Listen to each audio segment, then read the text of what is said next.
Assalamualaikum warahmatullahi wabarakatuh. Perkenalkan, nama saya Oktavia Ningsih, NIRM 0201181035 dari Prodi Penyuluhan Pertanian Berkelanjutan kelas 4B. Sini akan menyampaikan tentang hasil praktikum konservasi tanah dan air. Praktikum pertama yaitu pengambilan sampel tanah sawah dan pengambilan sampel tanah kering. Latar belakang, pengambilan contoh tanah merupakan tahapan terpenting di dalam program uji tanah karena hasil uji tanah tidak berarti apabila contoh tanah yang diambil tidak mewakili areal yang diminta rekomendasinya dan tidak dengan cara yang benar. Tujuan dari praktikum pengambilan sampel tanah ini yaitu yang pertama, mengetahui metode pengambilan contoh tanah pada lahan sawah yang tepat. Yang kedua yaitu mengetahui metode pengambilan contoh tanah pada lahan kering yang tepat. Untuk waktu dan tempat praktikum dilaksanakan di sawah dan lahan perkarangan di Kelurahan Karangrejo, Kota Metro, Provinsi Lampung pada Senin 8 November 2021. Alat dan bahan yang digunakan untuk praktikum pengambilan sampel tanah yaitu ember dan plastik untuk tempat tanah, yang kedua pisau, yang ketiga yaitu pena dan buku, yang keempat yaitu handphone. Prosedur kerja. Pertama, simak video tentang teknik pengambilan sampel tanah yang baik dan benar untuk PUTK dan PUTS di YouTube. Yang kedua, tentukan tempat pengambilan contoh tanah individu. Kemudian bersihkan rumput-rumput, batu-batuan, kerikil, sisa tanaman, bahan organik segar atau serasah yang terdapat di permukaan tanah. Ambil contoh tanah individu atau tanah sawah dan tanah kering dengan menggunakan sekop atau cangkul. Lakukan sampai dengan beberapa titik, 5-8 titik, disesuaikan dengan lokasi lahan masing-masing. Campur dan aduk rata semua contoh tanah individu dalam ember plastik dan bersihkan dari sisa tanaman atau akar. Ambil seberat 1 kg dan masukkan ke dalam plastik. Inilah yang disebut dengan contoh tanah komposit. Yang terakhir yaitu dokumentasikan kegiatan praktikum dengan menggunakan open camera. Merupakan hasil penelitian tanah sawah. Yang pertama yaitu sampel 1, pengambilan sampel 2, pengambilan sampel 3, pengambilan sampel 4, kemudian dikompositkan. Hasil penelitian pengambilan sampel tanah kering, pengambilan sampel tanah 1, pengambilan sampel tanah 2, pengambilan sampel tanah 3, pengambilan sampel tanah 4, dan pengkompositan seluruh sampel tanah. Di sini merupakan titik pengambilan sampel. Saya mengambil 4 sampel. Pengambilan sampel contoh dilakukan dengan pola berbentuk diagonal persegi dan sampel diambil dari setiap bagian ujung-ujung lahan sawah dan lahan kering. Kendala pengambilan sampel pada tanah sawah yaitu tanah sawah yang diambil sampelnya merupakan tanah sawah pasca panen sehingga banyak ditumbuhi gulma. Keadaan tanah sangat liat dan tergenang oleh air hujan di beberapa bagian. Sedangkan kendala pengambilan sampel pada lahan kering yaitu banyaknya batuan kerikil, tekstur tanah yang kering dan keras sehingga menyulitkan saat pengambilan sampel.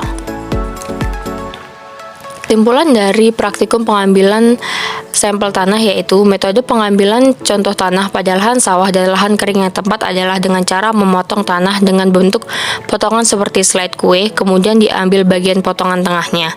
Sedangkan pengambilan sampel dilakukan dengan bentuk diagonal persegi. Sekarang kita memasuki praktikum kedua yaitu identifikasi erosi. Latar belakang praktikum identifikasi erosi yaitu sejak tahun 2018 wilayah Kota Metro mulai terendam oleh banjir skala ringan ketika hujan berkepanjangan. Padahal sebelumnya wilayah Kota Metro merupakan daerah yang sangat jarang terjadinya banjir. Hal ini menunjukkan bahwa telah terjadi penurunan kualitas lingkungan di Kota Metro sehingga diperlukan identifikasi erosi. Tujuan dari identifikasi erosi ini yaitu yang pertama, mengetahui jenis erosi yang terjadi di Kelurahan Karangrejo, Kota Metro. Yang kedua, mengetahui faktor terjadinya erosi di Kelurahan Karangrejo, Kota Metro. Yang ketiga yaitu mengetahui teknik konservasi yang cocok untuk diterapkan pada lokasi tersebut. Alat dan bahan yang digunakan untuk praktikum identifikasi erosi yaitu pertama handphone untuk dokumentasi, kemudian pena untuk pencatatan dan buku catatan. Waktu dan tempat penelitian dilaksanakan di area persawahan di Kelurahan Karangrejo, Kota Metro, Provinsi Lampung pada Senin 8 November 2021. Prosedur kerja pelaksanaan praktikum identifikasi erosi yaitu menentukan lokasi lahan yang terdegradasi. Selanjutnya, menentukan waktu pengamatan. Yang ketiga yaitu mendokumentasikan bentuk-bentuk atau jenis-jenis erosi yang terjadi ke dalam gambar atau foto. Yang keempat yaitu mendeskripsikan bentuk-bentuk atau jenis-jenis erosi yang terjadi. Hasil dan pembahasan pelaksanaan praktikum identifikasi erosi. Yang pertama yaitu erosi alur. Seperti yang terlihat di gambar, di situ terdapat alur-alur bekas erosi tanah dan membentuk suatu genangan. Faktor penyebabnya terlihat dari gambar tidak ada vegetasi penutup. Ini disebabkan oleh ulah manusia dengan penggurusan tanah secara terus-menerus untuk proses pembuatan bata. Cara penanggulangannya yaitu penanganan vegetasi penutup seperti rerumputan dan beberapa pohon dengan perakaran tunggang di pinggiran lahan untuk mengatasi erosi alur. Vegetasi yang ditanam dapat berupa seperti rerumputan atau mungkin tanaman sayuran seperti itu. Erosi kedua yang terjadi di Kelurahan Karangrejo, Kota Metro yaitu erosi parit. Seperti yang terlihat di gambar, ini merupakan erosi parit berbentuk seperti huruf U. Penyebabnya sangat jarang vegetasi penutup lahan, bekas saluran air yang lambat laun mengalami pengendapan dan erosi. Cara penanggulangannya, penanaman vegetasi penutup di sekitar parit, pengecoran parit dengan semen atau memberikan batu penahan untuk pengendalian mekanik. Untuk erosi yang ketiga yaitu erosi alur.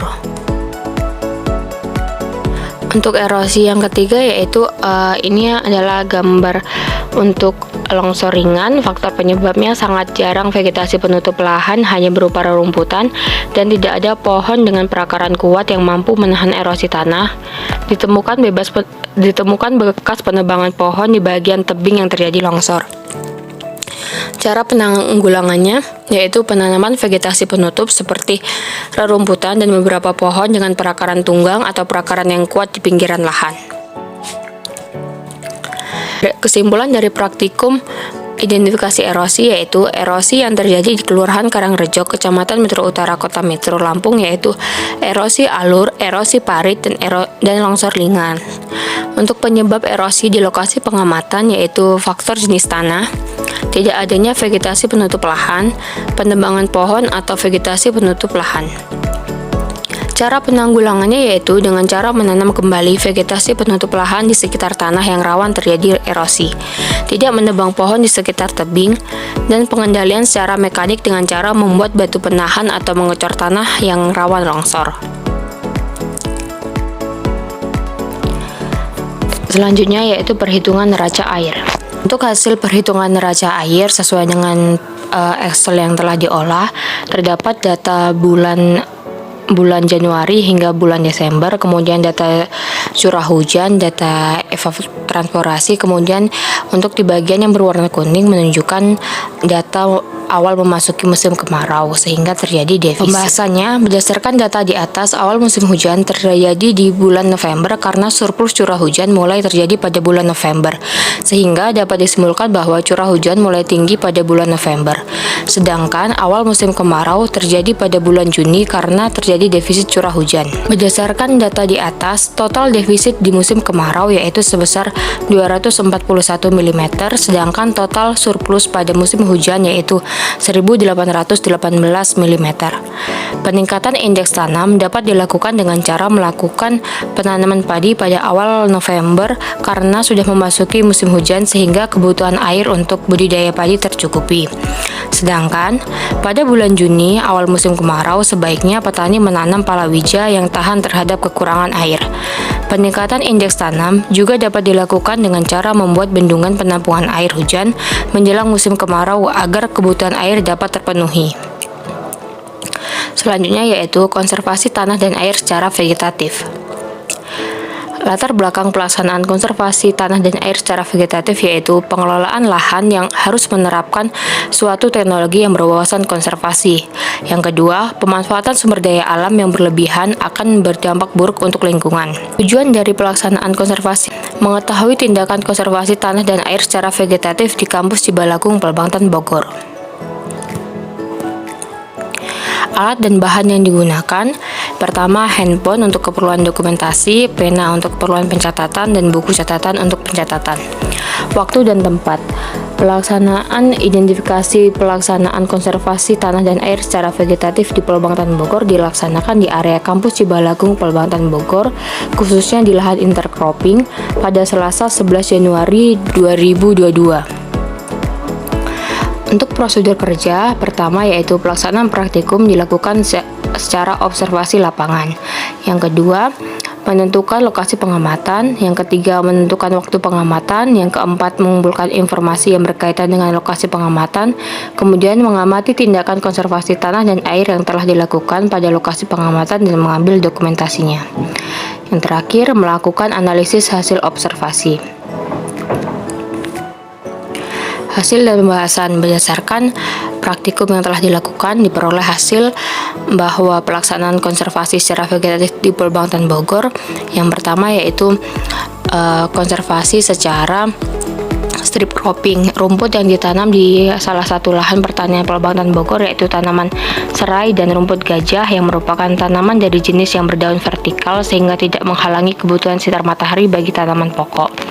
Tidak banyak membutuhkan ruangan untuk pertumbuhan vegetatifnya, mempunyai perakaran kuat dan dalam, cepat tumbuh, tidak menjadi pesaing terhadap kebutuhan hara tanaman pokok dan mampu memperbaiki sifat tanah.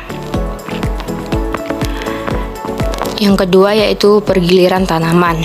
Pergantian tanaman ada yang dilakukan secara intensif di mana setelah panen tanaman pertama kemudian langsung ditanami tanaman kedua dan ada pula yang dibatasi periode bera atau mengistirahatkan tanah. Pergiliran tanaman di salah satu lahan kering Pelbangtan Bogor yaitu menanam tanaman jagung, cabai, terong secara bergantian.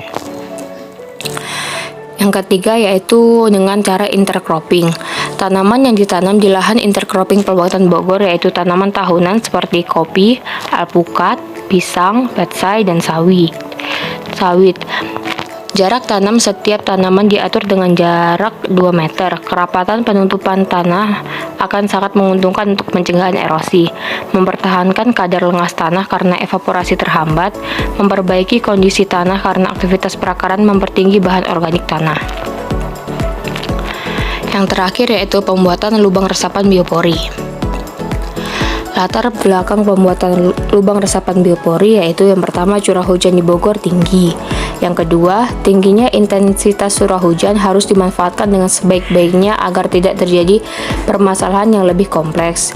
Yang ketiga, biopori merupakan solusi teknologi ramah lingkungan untuk pemanfaatan air. Tujuan dari pelaksanaan praktikum pembuatan lubang resapan biopori yaitu pertama, memahami proses dan mekanisme pembuatan lubang resapan biopori, menjelaskan fungsi, keunggulan, dan manfaat dari lubang resapan biopori, mengetahui tindakan konservasi tanah dan air yang telah diterapkan pada lokasi tersebut. Untuk waktu dan tempat penelitian dilaksanakan pada hari Rabu 24 November 2021 di halaman Asrama Dewi Sri II Kampus Cibalagung, Pelbangtan Bogor. Alat dan bahan yang diperlukan untuk praktikum yaitu alat dokumentasi, alat ukur, alat tulis, bor tanah 1 buah, cetok, pisau atau skop mini, botol bekas 1 liter yang sudah dilubangi minimal 5 buah dalam satu kelompok karena membuat 5 lubang resapan biopori, sampah organik, dan air. Prosedur kerja pembuatan lubang resapan biopori. Pertama, tentukan lokasi yang akan dijadikan tempat pembuatan lubang resapan biopori. Siram tanah yang akan dijadikan sebagai tempat pembuatan biopori dengan air agar tanah menjadi lebih lunak dan mudah untuk dilubangi. Amati dan dokumentasikan kondisi permukaan tanah tempat di mana lubang resapan biopori dibuat. Lubangi tanah dengan menggunakan bor tanah, usahakan buat yang tegak lurus. Buat lubang dengan kedalaman kurang lebih 50 cm hingga 1 meter dengan diameter 10 hingga 30 cm atau disesuaikan dengan tinggi botol bekas. Lapisi lubang menggunakan botol bekas yang ukurannya sama dengan diameter lubang. Isi lubang dengan sampah organik seperti daun, rumput, kulit buah-buahan, dan sampah yang berasal dari tanaman lainnya. Tutup lubang menggunakan kawat besi atau bisa juga memakai tutup botol bekas yang sudah dilubangi terlebih dahulu. Periksa kondisi sampah organik di lubang resapan biopori setelah 14 hari. Hasil kegiatan. Berikut ini merupakan dokumentasi dari pembuatan lubang biopori menggunakan bor tanah. Ini merupakan tahap di mana lubang biopori dimasukkan botol bekas yang sudah dilubangi dan juga sampah organik. Ini adalah hasil dari biopori yang sudah selesai dibuat. Pembahasan ini adalah kondisi awal daerah waktu diberikan lubang resapan biopori. Pada kondisi awal lingkungan atau permukaan tanah sebelum dijadikan sebagai lubang adalah lingkungan yang sedikit mudah untuk tergenang air ketika terjadinya musim penghujan. Ini adalah keadaan sampah organik sebelum dimasukkan pada lubang resapan biopori. Keadaan sampah organik pada saat proses pembuatan lubang resapan biopori yaitu dedaunan kering masih memiliki bentuk utuh atau belum terurai. Ini adalah keadaan lahan setelah 14 hari. Permukaan tanah menjadi lebih mampu untuk menampung air karena terdapat bantuan untuk menyerap lebih banyak air sehingga tanah pun menjadi lebih lembab karena telah tersimpannya air ke dalam tanah. Terlihat dari rumput-rumput dan tanaman di sekitar yang tumbuh menjadi lebih hijau dan subur. Ini adalah kondisi sampah organik setelah 14 hari. Kondisi sampah organik yaitu belum terurai sepenuhnya, masih banyak yang tetap berbentuk seperti awalnya yaitu berbentuk daun utuh, akan tetapi sampah-sampah organik sudah semakin lembab. Pada minggu kedua setelah pelaksanaan ini, sampah organik masih belum menjadi pupuk kompos. Kendala saat praktikum pembuatan lubang resapan biopori yaitu alat yang kurang mendukung, terjadi patahnya bor tanah sehingga menghambat untuk pembuatan lubang resapan biopori. Manfaat biopori. Keuntungan dan manfaat yang diperoleh yaitu pada lokasi yang dijadikan lokasi biopori tidak mudah terjadi banjir atau dapat mengatasi banjir karena ada tempat resapan air, memperluas bidang penyerapan air sebagai penanganan limbah organik dan dapat meningkatkan kesehatan tanah. Kesimpulan dari pembuatan lubang resapan biopori yaitu proses dan mekanisme pembuatan lubang biopori cukup mudah. Pembuatan lubang biopori merupakan tindakan konservasi tanah dan air yang sudah diterapkan pada lokasi praktikum. Biopori berfungsi sebagai peresap air. Keunggulan dan manfaat yang diperoleh yaitu mencegah banjir, memperluas bidang penyerapan air.